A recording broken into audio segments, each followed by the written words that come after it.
Director at the Tourism Enhancement Fund, that is Dr. Kerry Wallace. Thank you so much for being here with us, sir.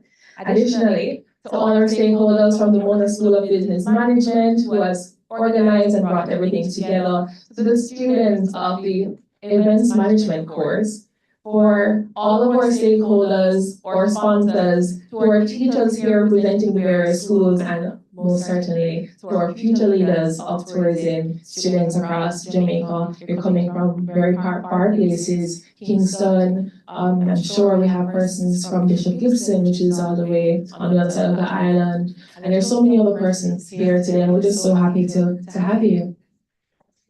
So can we please stand for the playing of the national anthem?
Thank you, you may be seated. I have greetings from all the lecturer from the Events Management course until 2001. So give some greetings for this morning. I just want to do a sound check for those of you at the back. Can you hear me clearly? Okay, perfect. Thank you. So good morning. Our team deck. Good morning. Good morning, good morning, and good morning. Special good morning, of course, to Dr. Carol Waters, Executive Director of the Tourism and Management Fund, Dr. Sinclair Mirage, Professor of Tourism at the University of Technology, our very own Dr. Indiana Mintapoy, Deputy Executive Director of the School of Business and Management. And I would be remiss not to give a special good morning to all of our young scholars and future of tourism leaders in the room this morning. Good morning. So it's truly an honor to welcome you, the future leaders of tourism, to the Future Leaders of Tourism Conference. Today marks a significant milestone in the ongoing journey of transforming the tourism sector in Jamaica. As we gather here, we're not just looking at the future of tourism, as you can clearly see, we're creating it. At the University of the West Indies, we have a very proud tradition of shaping the next generation of tourism specialists who are equipped not just with the academic theory, but also with the practical skills and knowledge required to address the numerous challenges confronting our industry. Blending global knowledge with local relevance is clearly essential to what we do here, and today is a clear example of how we have been doing that through this annual student-led conference. This is our 6th annual staging, and today is one of those days when we're extremely pleased to bridge the gap between our industry scholars and our community, these tourism activists, you are future scholars, and brilliant young minds from both the tertiary and secondary levels. Together, we have an opportunity to explore how tourism can serve as a powerful tool to bridge the gap that exists between the traditional roles in industry, the entrepreneurial pursuits that I'm sure many of you are interested in, the community-based initiatives that will drive how we move forward, and of course, an opportunity for some of you to investigate and instigate where your future lies in this amazing industry. We're deeply grateful to the Mona School of Business team for the support that they have given us. I'm looking at Mrs. Campbell still marshalling, and her support throughout this week has been phenomenal.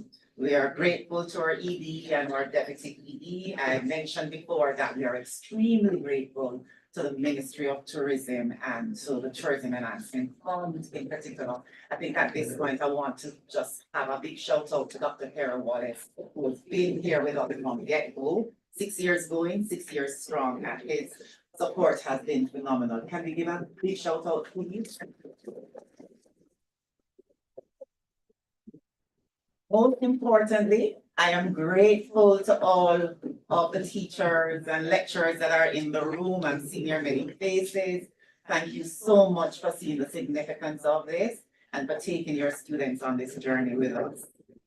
Thank you for being an incredible part of this gathering. We look forward to meaningful exchanges that will take place throughout today's event. Once more, welcome.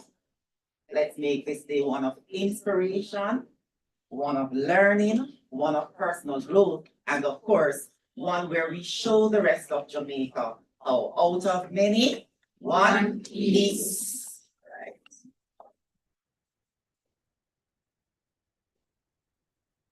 So much, Mrs. Watson, and thank you. We appreciate you and all your assistance and help in bringing this forum together. It really could not have been possible without you. And now I would like to do a quick vibes check. So normally, at every other forum I've ever been to, we always have to be putting together a vibe checks and just whispering and saying, guys, this is what we're gonna do when we name get called. So if you want to do that, no, this is time. So quickly know what your school is gonna do for your vibe check. We figured it out already? We're ready? We're ready? We know what we're gonna do for our vibe checks. I'm ready to call the school. You don't know which school is coming first. You don't want to follow this school. What are you gonna be saying? So can I get a quick vibe check from Northern Caribbean University? Awesome, awesome. You're in the room. Can I get a quick vibe check from Jamaica College? Can I get a quick vibe check from Woolmer's Girls?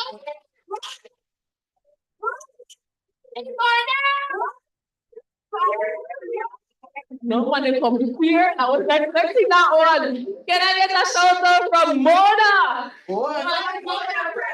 Okay, that was so nice. That was, oh gosh. Which one is going to have another call to say the Celtic in the room? Is Bishop Gibson in the room? Jose Marty? Hartrust is still in present. Hartrust, can I get a shout out? Come on, again with that one leg. Come again, Hartrust.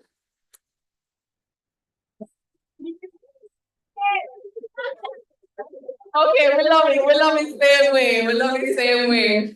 Which other schools have I not heard from just yet? Celsius, there on the back. Excelsior, can I get a loud shout out from Excelsior? You cannot love me like that. Come again. Can I get a loud shout out from Excelsior? Again! You know what? Our women are representing. I appreciate that. Yeah. Well, that was Aki. On this side? Aki. Oh, all right. No. Tell me what that is later. I don't want to eat. Any other schools I'm missing out right now? Which other schools registered so far? And came in? That cover everybody's school? No, I don't feel like I did. Gentleman at the corner. I'm gonna support you what you're doing. I'm gonna start over.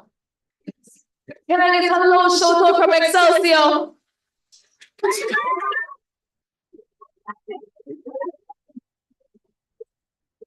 What's to me what you want to say? What is the cheer?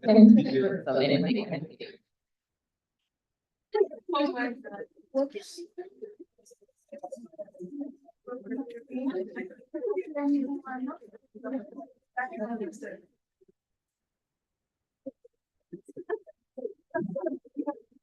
I get a loud shout out from Excelsior? Adios! Can I get a loud shout out from Excelsior?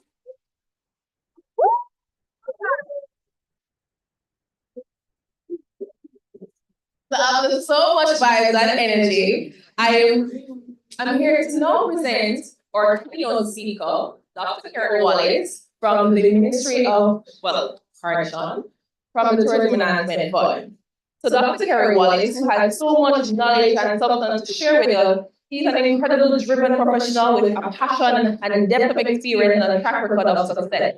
Dr. Karen Wallace is Executive Director of the Tourism Enhancement Fund since March 1st, 2017, is responsible for directing and managing the agency in fulfilling its mandate of promoting growth and development in the local tourism sector.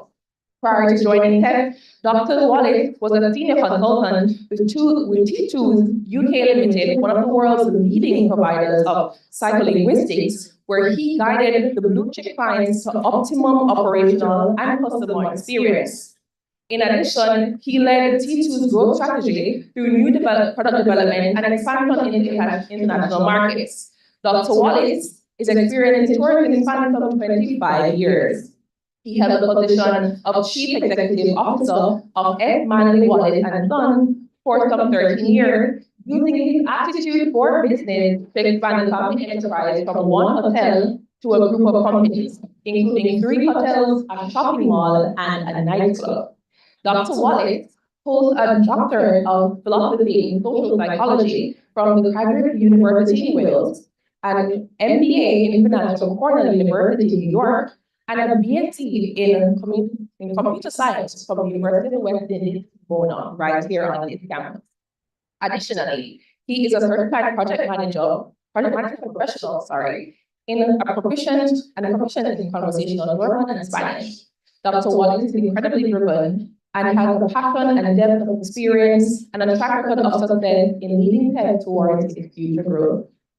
Thank you so much. Can you give him a round of applause?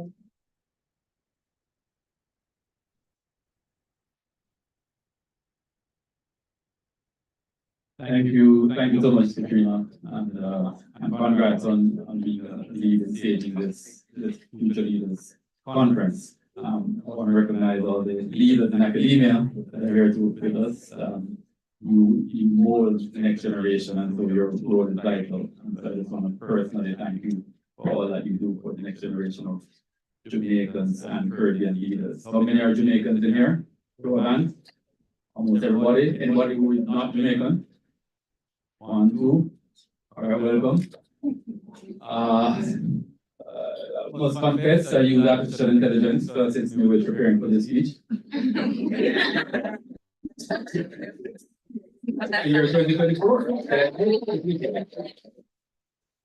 And what I did was I researched. I said, okay, how many UWI graduates go on to become heads of state, meaning prime ministers, presidents of nations, and so on? The answer came back 25. So 25 graduates of the University of the West Indies were or are now heads of state. I mean, our old prime minister of Jamaica went to UWI. Don Chancellor Hall, by the way. Yes. PJ Patterson went to UWI. Many others across the entire Caribbean. In fact, I asked artificial intelligence to give me the probability, the likelihood of university students going on to be head of state and compare that likelihood to the ordinary Caribbean person. Meaning, how much more times likely are you in this room? Because I know some are not at you yet, but I'm sure you're aspiring. You and UTech is the same, yes? Or NCU, tertiary education, I mean. Most of you are aspiring to go to tertiary institution, correct? Yes, sir. So therefore, you are a cohort that has a higher propensity to become a head of state in this country.